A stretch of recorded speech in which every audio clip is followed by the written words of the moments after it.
예전에 이 인사 같이 한 것 같은데요.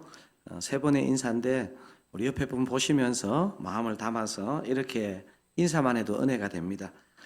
옆에 앉아주셔서 감사합니다. 보시면서 하셔야 됩니다. 도움이 못돼 미안합니다. 활짝 웃으시면서 주님 안에서 사랑합니다. 사랑합니다. 축복합니다. 두 가지 광고를 조금 더 하고 말씀을 나누기 원하는데요. 저희 더 사랑교회는 예배도 너무 중요하지만 이게 소그룹 다락방이 너무 중요합니다. 사실 예배만 드리고 가면 우리 마음이 좀 외롭잖아요. 그래서 다락방을 통해서 삶을 나누고 또 고민들을 나누고 은혜를 나누면 좋겠습니다. 그래서 그동안 이런저런 사정으로 다락방 참여하지 못하신 분들 이번에 이제 개강을 하면 다락방에 꼭 속해서 은혜 나누시면 좋겠습니다. 우리 김혜영 전사님께서 잘 도와주실 것입니다. 다른 하나의 광고는 저희 더 사랑교회 4대 비전 이렇게 이제 홈페이지에 들어가 보시면 제가 부임하면서 그 내용들을 좀 올렸는데요. 그 4대 비전 중에 하나가 신앙을 잘 계승하는 교회입니다. 그래서 사실 뭐 저희 일대가 뜨겁게 예배를 드리고 그 신앙이 우리 자녀들에게로 손주들에게로 잘 가는 게 중요하잖아요. 그래서 우리 다음 세대 부서들이 정말 은혜가 차고 넘칠 수 있도록 그렇게 관심과 기도를 가져주시고 다음 주일에 우리 그 주보에 광고 나간 것처럼 청소년부에서 왕의 자녀 서약식이 있습니다. 사실 이게 세속적인 가치관이 막 밀려드는 시대라서 정말 이런 것들을 통해서 하나님을 붙잡는 시간이니까 뭐 해당되는 부모님은 말할 것도 없고 온 성도님들이 관심을 가져주시고 축복해 주시면 감사하겠습니다. 지난 시간에 나눈 우리 교회 이름인 더 사랑의 세 가지 의미 다 기억나시죠? 마음에는 원인데 기억력이 약하도다. 자, 더 사랑의 세 가지 의미 우리 자막으로 한번 다시 준비했습니다. 첫 번째 더 사랑은 어떤 의미가 있다 했습니까? 그의 사랑, 하나님의 사랑을 말합니다. 그래서 모든 사랑과 의미의 원천, 저와 여러분이 또 오늘 여기 예배를 드릴 수 있고 한 주를 살아갈 수 있는 힘의 원천이 뭐냐면 첫 번째 더 사랑, 그의 사랑, 다른 말로 하면 뭐가 더 적합하다 했습니까? 은혜입니다. 은혜. 여러분 저는 여러분이 외우는 그날까지 이걸 반복할 것입니다. 거의 엄청난 공포네요. 그죠? 두 번째 더 사랑은 어떤 의미입니까? 나의 사랑입니다. 은혜를 받은 내가 반응하는 것. 이것은 사실 더 정확한 말로 하면 믿음입니다. 두 번째 더 사랑은 뭐라고요? 나의 사랑이고 믿음입니다. 자, 첫 번째, 두 번째 사랑을 아는 사람은 세 번째 더 사랑으로 나갈 수밖에 없습니다. 뭡니까? 이웃 사랑입니다. 내 옆에 사람에 대한 사랑, 또 더 많이 나누는 사랑. 그래서 이것은 은혜, 믿음과 함께 진짜 이것이 어떻게 보면 우리가 쓰는 사랑의 의미입니다. 여러분이 더 사랑교회 우리가 이 이름을 하나님으로부터 받았는데 이것이 우리 삶과 교회 사역 속에 잘 구현되는 은혜가 있기를 바랍니다. 룻기 첫 번째 시간이 더 사랑의 첫 번째 의미인 하나님 사랑, 은혜에 집중했다면 오늘 두 번째 시간은 더 사랑의 두 번째 의미 뭐라 그랬습니까? 나의 사랑. 하나님의 그 은혜에 대한 나의 반응과 사랑에 집중하려고 합니다. 그래서 오늘 설교 제목은 룻기 더 사랑 시리즈 2 뭡니까? 새 여인의 반응. 여러분 이 반응이 어떻게 이루어지는지를 통해서 오늘 은혜 받기를 원합니다. 여기 있는 누구도 고난을 좋아하는 사람이 없습니다. 이유 없이 고난을 좋아하면요 상담 받으셔야 됩니다. 고난을 좋아하지 않는다고 해서 또 고난이 면제되는 인생도 아무도 없습니다. 저분은 괜찮겠지 싶어가지고 얘기해 보면요 또 다른 게 있습니다. 살면서 고난의 원인을 아는 것도 때로는 필요하지만 우리 룻기를 시작하면서 고난을 어떻게 대처하는지가 훨씬 더 중요하다는 얘기를 나누었습니다. 고난을 좋아하지 않지만요, 우리 삶에 고난이 찾아왔는데 이것을 믿음으로 받기만 하면요, 이것이 우리가 예상치 못했던 은혜가 되고 풍성함이 되는 것을 이미 우리는 경험했습니다. 엔도우 슈샤쿠라는 일본 작가가 위대한 몰락이라는 책을 소설을 썼습니다. 제가 새가족 강의를 예전에 준비할 때 진짜 이 위대한 몰락이라는 단어만큼 신앙이라는 것을 잘 표현한 단어가 있을까 그런 생각을 해본 적이 있습니다. 그렇습니다. 진짜 신앙이 생기는 데는요, 이 몰락이라는 현상이 발생합니다. 몰락은 몰락인데 비참한 몰락이 아니고 위대한 몰락이라는 것입니다.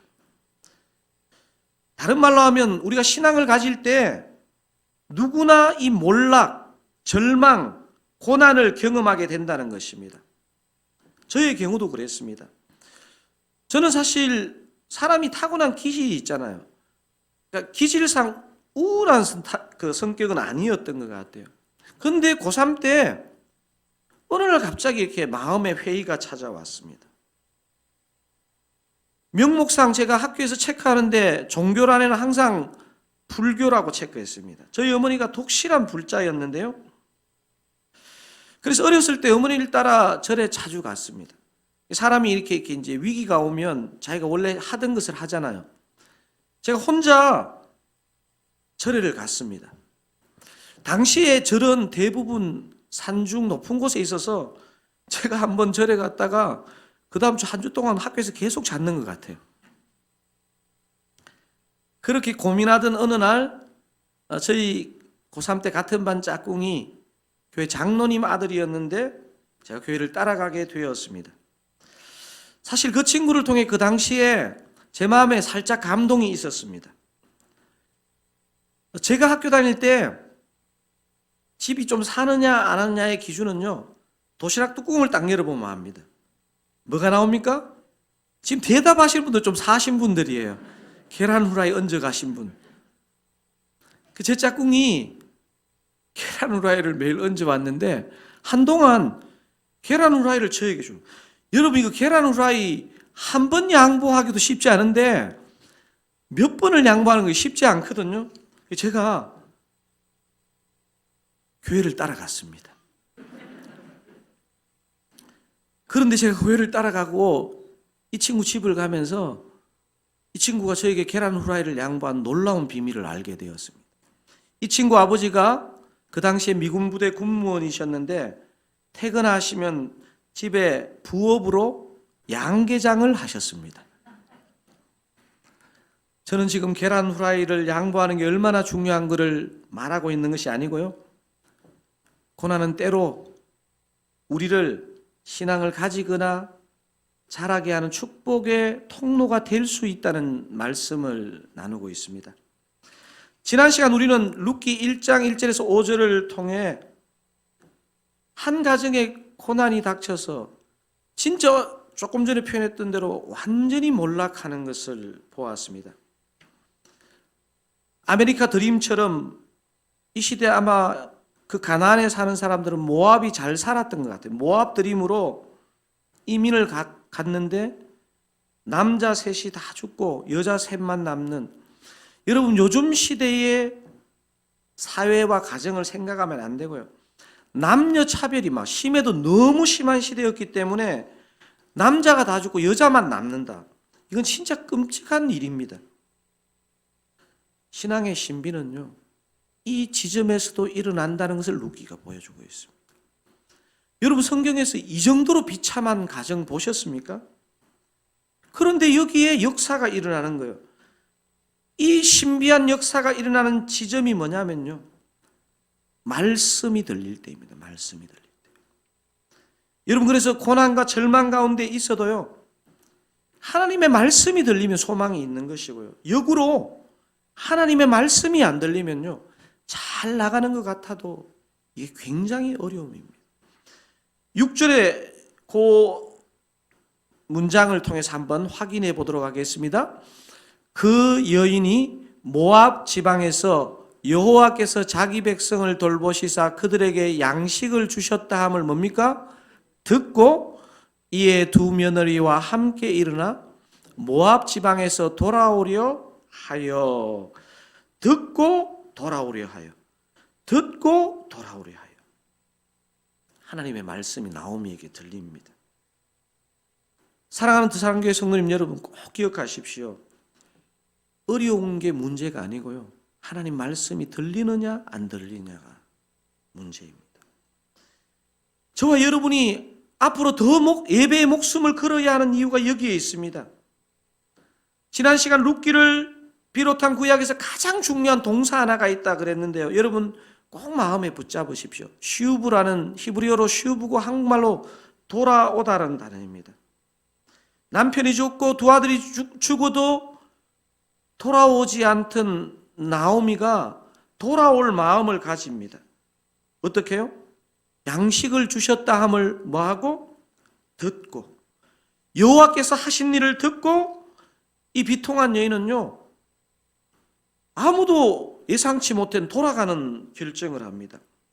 그래서 우리가 신앙생활하면서 구구단 외우듯이 외워야 할 게 있는데요, 일이 잘 안 풀려도 하나님 말씀을 들어야 한다. 이거 기억하셔야 돼요. 역으로 일이 너무 잘 풀려도 어떻게 해야 됩니까? 하나님의 말씀을 들어야 한다. 목사도 들어야 하고 성도도 들어야 합니다. 하나님의 말씀을 듣기 시작할 때요, 우리가 돌이키는 것입니다. 여러분, 그래서요, 우리가 막 열심을 내서 우리가 깨달아서 돌이키는 게 아니고요, 하나님 말씀이 우리를 돌이키는 것입니다.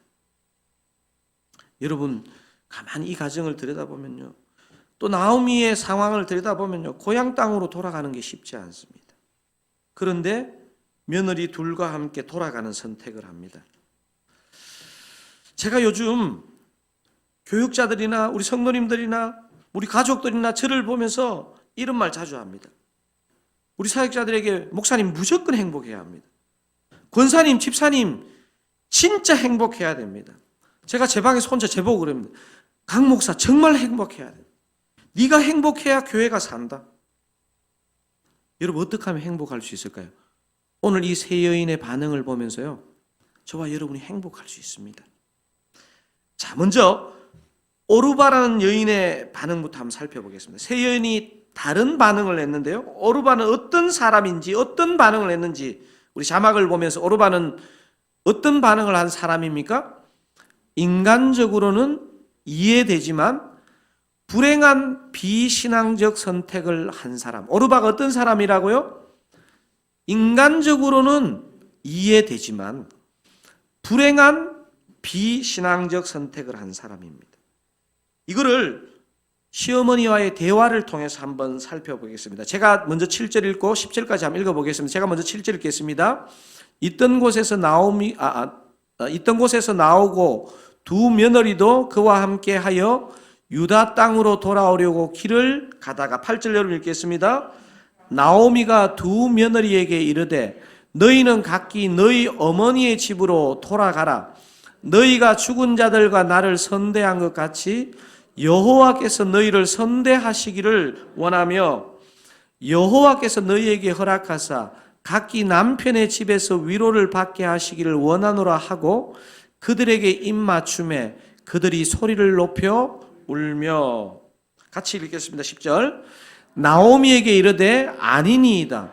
우리는 어머니와 함께 어머니의 백성에게로 돌아가겠나이다 하는지라. 방금 내용을 보시면 알겠지만요, 이 두 며느리가 고향으로 떠나는, 고국으로 떠나는 시어머니 배웅 나온 게 아니고요, 함께 돌아가는 결정을 합니다. 그런데 결국 14절에 보면 시어머니와 결별한 오르바의 결정은요, 인간적으로 너무너무 이해됩니다. 누구라서 친정이 좋지, 시어머니 따라서 남편도 없는데 그 외국으로 가겠습니까? 오르바는 남편 살아생전 남편에게도 잘했고 이스라엘로 돌아가는 시어머니에게도 잘했다는 그런 칭찬을 듣고 만류에도 불구하고 오르바도 따라 났습니다.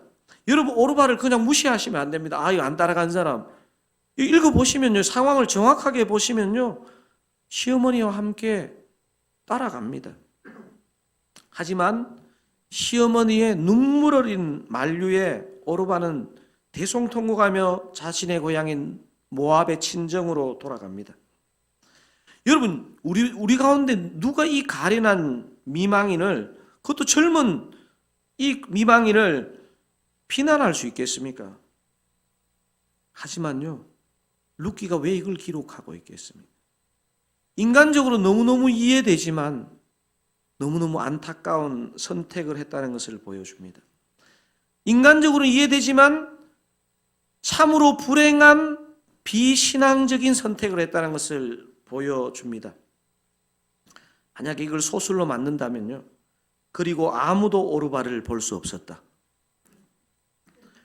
오르바의 선택이 무엇이 문제입니까? 여러분, 제가 볼 때 오르바는요, 사람으로 말하면요, 참 괜찮은 사람이에요.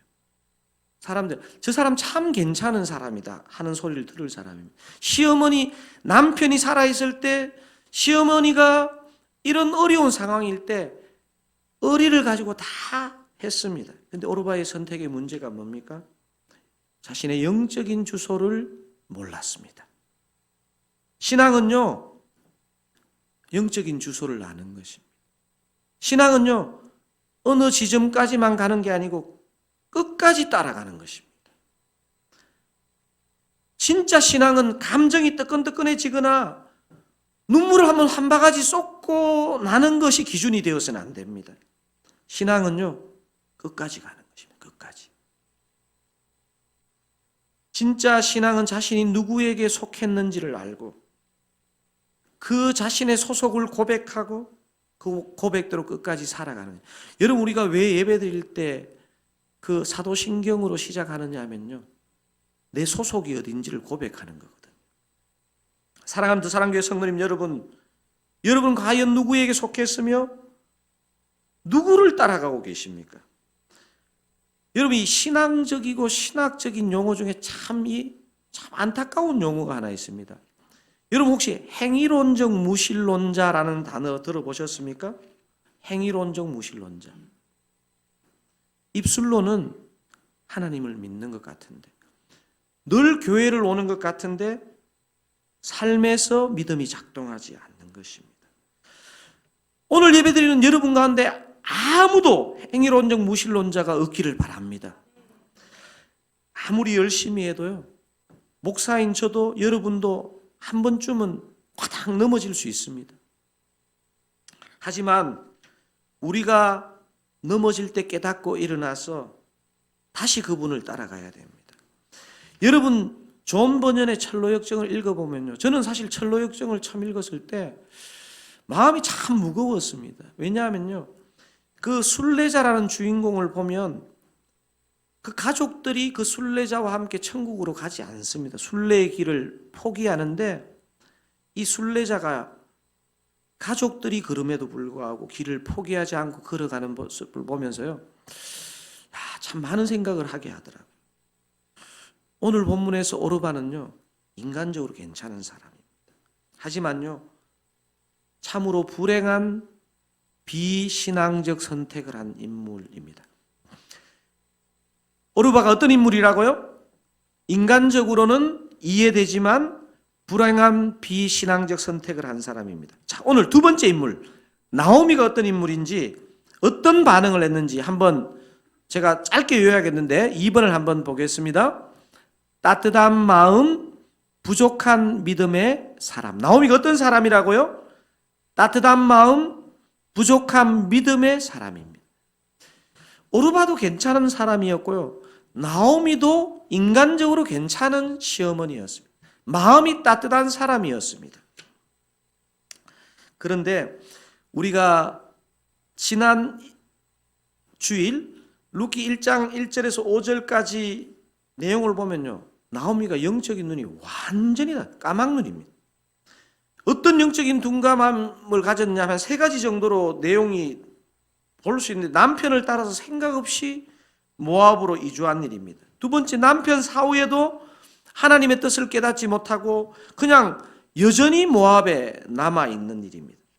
세 번째, 두 아들을 이방 모압 여인에게 그냥 결혼시키는 선택을 했습니다. 물론 이게 우리 현 시대에 해당되는 적용할 부분은 아닌 것 같거든요. 제가 보면요, 대부분 가정에서 신앙의 키는 누가 갖고 있냐면요, 여자입니다. 여자. 저를 포함한 남자는 집에서 힘이 없습니다. 저만 없나요? 좀 전에 살펴본 것처럼 6절 7절에서 인생의 바닥까지 내려간 나오미에게 주님의 빛이 비치기 시작합니다. 귀국길에 오는 나오미가 두 번이나 간곡하게 두 며느리에게 니들 어머니 집으로 돌아가라. 너희들 남편 살아있을 때 남편에게, 내 자식에게, 그리고 나에게 너무 잘했는 거 내가 안다. 그래서 돌아가라. 이렇게. 그리고 그 표현에 보면 아버지의 집으로 돌아가라 하지 않고 내 어머니의 집으로 돌아가라 하는 그 말 속에는요, 뭐가 들어있냐면 꼭 재혼해서 잘 살아라는 의미가 들어있습니다.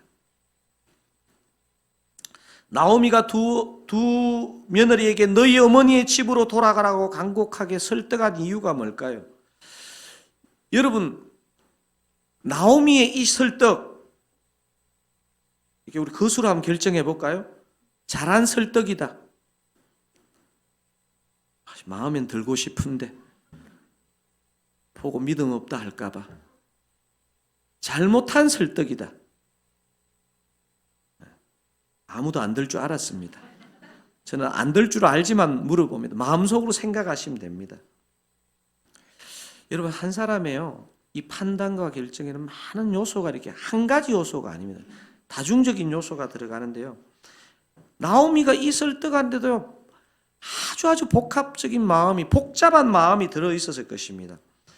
그러니까 우리가 조금 전에 나눈 것처럼 죽은 자식들과 자신을 선대한 며느리에 대한 내가 최소한에게 배려다, 사랑이라는 마음이 깔려 있었을 것입니다. 여러분, 9절에서 13절을 통해서 한 번 더 읽어보기를 원하는데요. 제가 9절 읽겠습니다. 여호와께서 너희에게 허락하사 각기 남편의 집에서 위로를 받게 하시기를 원하노라 하고 그들에게 입맞춤에 그들이 소리를 높여 울며 10절 읽겠습니다. 나오미에게 이르되 아니니이다. 우리는 어머니와 함께 어머니의 백성에게로 돌아가겠나이다 하는지라. 나오미가 이르되 내 딸들아 돌아가라. 너희가 어찌 나와 함께 가려느냐. 내 태중에 너희의 남편 될 아들들이 아직 있느냐. 내 딸들아 되돌아가라. 나는 늙었으니 남편을 두지 못할지라. 가령 내가 소망이 있다고 말한다든지 오늘 밤에 남편을 두어 아들들을 낳는다 하더라도 13절 함께 읽겠습니다. 너희가 어찌 그들이 자라기를 기다리겠으며 어찌 남편 없이 지내겠다고 결심하겠느냐. 내 딸들아 그렇지 아니하니라. 여호와의 손이 나를 치셨으므로 나는 너희로 말미암아 더욱 마음이 아프도다 하매. 여러분, 혹시 나오미의 마음이 좀 느껴지십니까? 죽은 자식과 자신을 선대한 것에 대한 인간적인 배려, 따뜻한 마음을 갖고 있는 것입니다. 두 번째는 표면적으로 잘 드러나진 않지만 충분히 짐작 가능한 건데요. 한번 생각해 봤습니다. 여러분이 만약에 나오미 같으면요, 유대인들이 얼마나 편견이 심하고 선민의식이 심합니까? 약속의 땅을 떠난 것 때문에도 동네가 한번 시끄러웠을 건데 유대 땅에 돌아왔는데 남자들 다 죽고 자기 혼자 온 것도 아니고 유대인도 아니고 모압 여인, 이방 여인 그 며느리 데리고 두 며느리 돌아왔을 때 여러분 어느 선택이 여러분 덜 부담되겠습니까? 아마 나오미가요, 며느리들 둘 데리고 가는 게 동네에서 너무너무 시끌시끌할 것 같아가지고 마음이 힘들었을 것 같아요. 그것 때문에 아마 그런 선택을 하는데 작용했지 않을까 싶습니다. 이방 며느리 데려가지 않으면요, 뭐 거기서 있었던 일 굳이 얘기할 필요는 없어지잖아요. 현실적인 이 부담 때문에 두 며느리를 보낸 것 인간적으로 충분히 이해가 됩니다. 그런데요, 영적인 눈을 열어서 보면요, 너무너무 아쉬운 결정입니다. 며느리들에게 돌아가도록 강건한 나오미의 가장 결정적인 이유는요, 한마디로 얘기하면요, 마음이 약해서 타협한 것입니다. 사실 본인도요, 정답은 알았을 거예요. 하나님의 백성으로 같이 데리고 가는 것.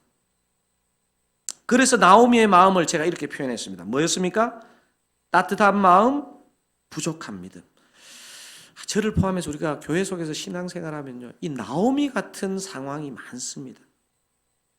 우리 드사랑교회에 있는 다락방 모임, 교회 안에서의 부서와 모임의 관계들은 어떻습니까?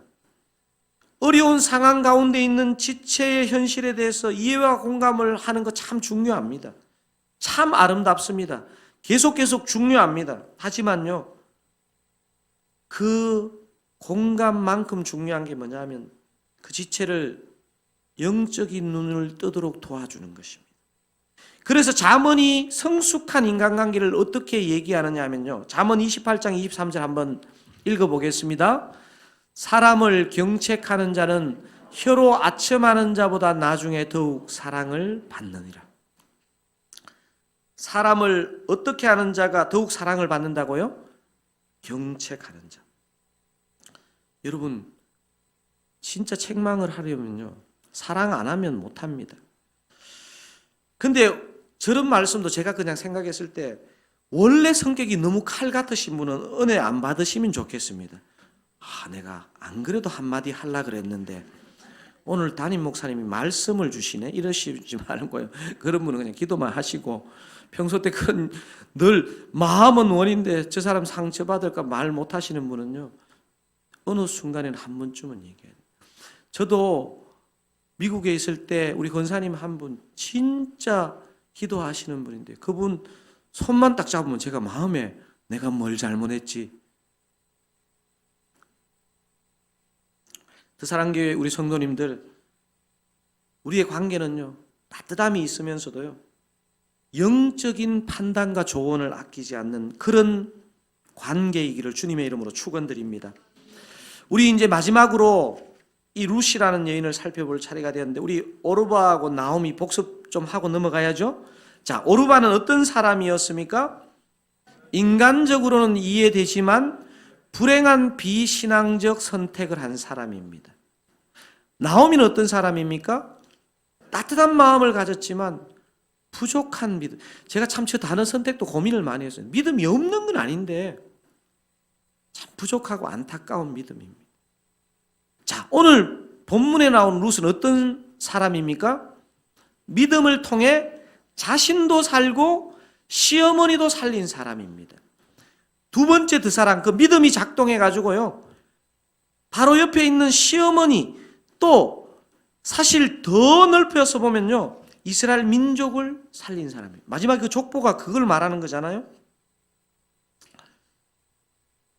여러분, 룻이 시어머니가 친정으로 돌아가라 그랬을 때 흔들렸을까요? 안 흔들렸을까요? 안 흔들렸다고 생각하는 사람, 피도 눈물도 없는 사람입니다.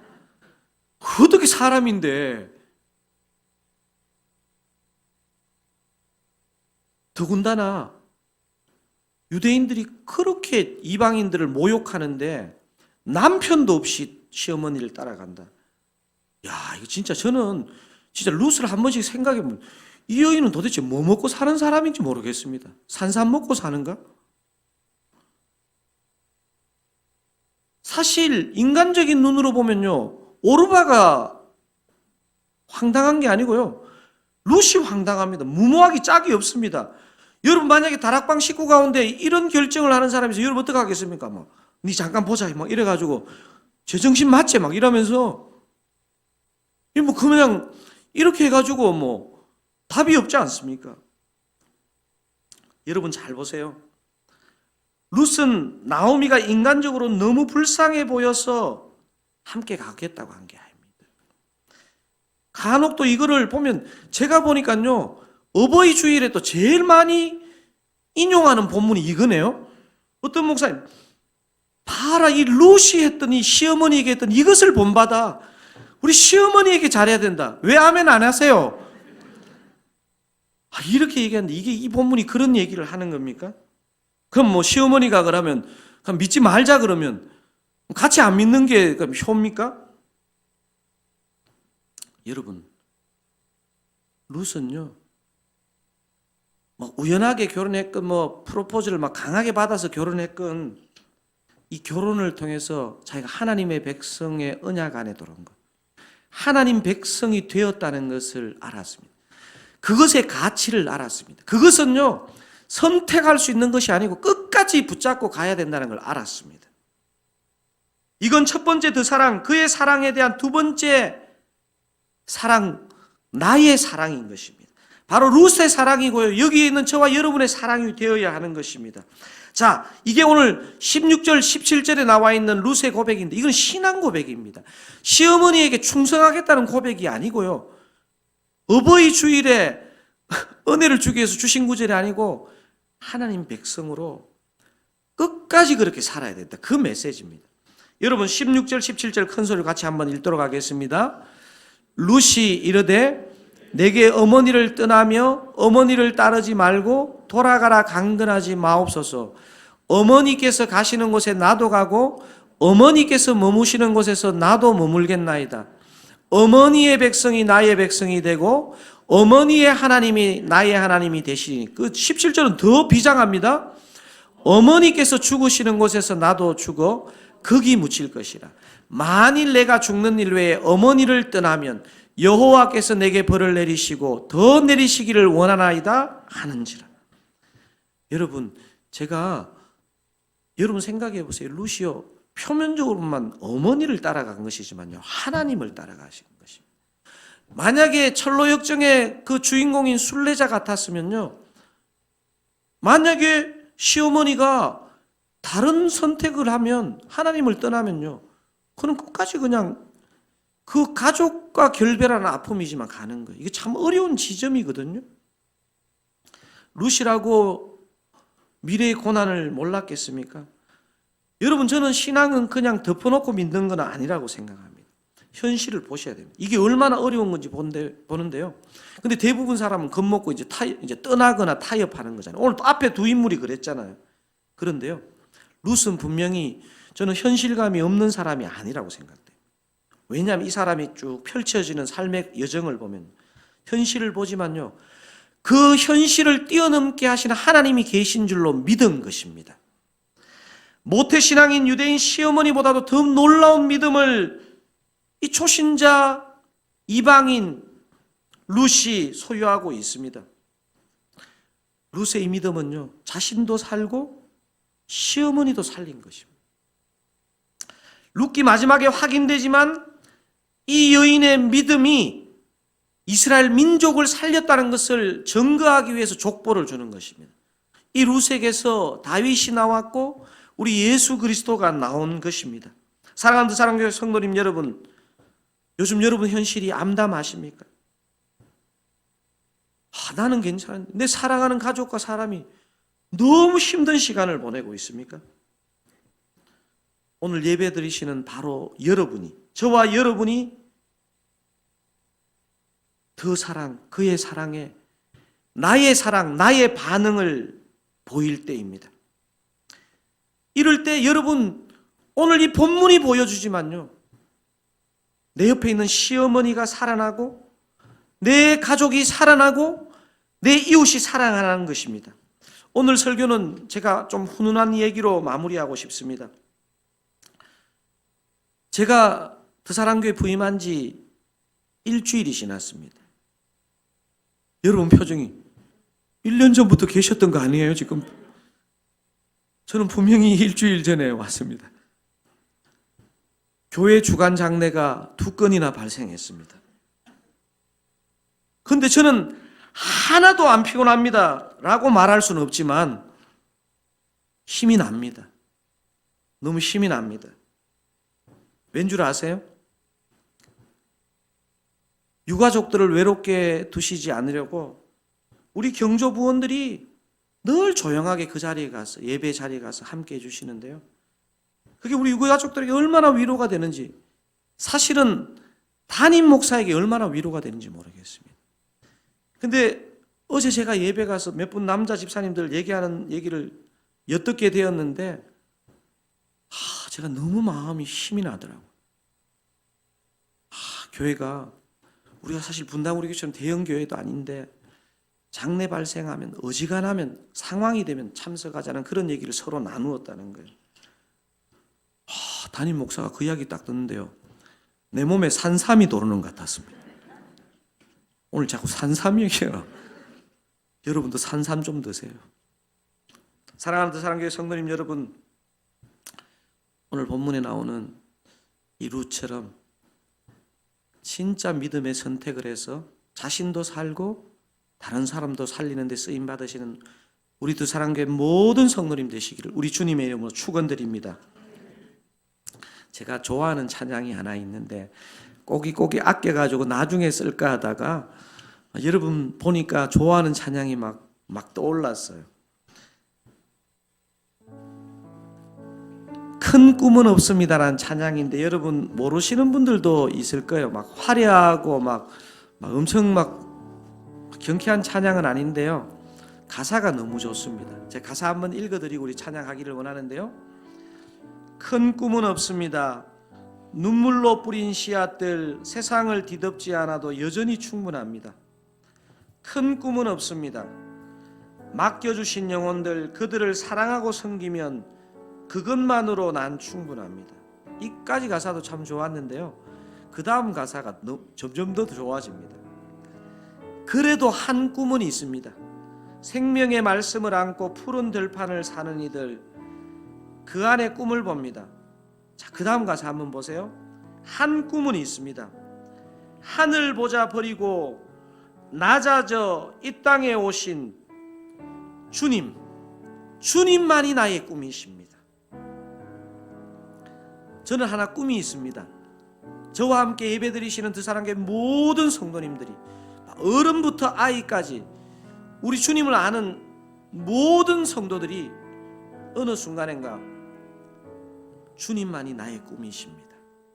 이런 고백하는 꿈을 꾸고 있습니다. 우리 삶에 중요한 거 많이 있지만요, 가족도 중요하고 돈도 중요하고 성공도 중요하고 많은 게 중요하겠지만요, 제가 어느 날 이 찬양을 보면서 혼자 많이 울면서 그런 생각을 했습니다. 강 목사, 네가 주님만이 나의 꿈이십니다. 네 목회 끝날 때까지 그러면 내가 너를 축복하겠니 안 하겠니? 이 마음을 주시더라고요. 여러분 오늘 여기에 예배에 참석한 모든 성도님들, 온라인으로 예배 드리시는 성도님들까지 주님만이 나의 꿈이십니다를 고백하는 성도님 되시기를 주님의 이름으로 축원드립니다. 함께 찬양하기를 원합니다.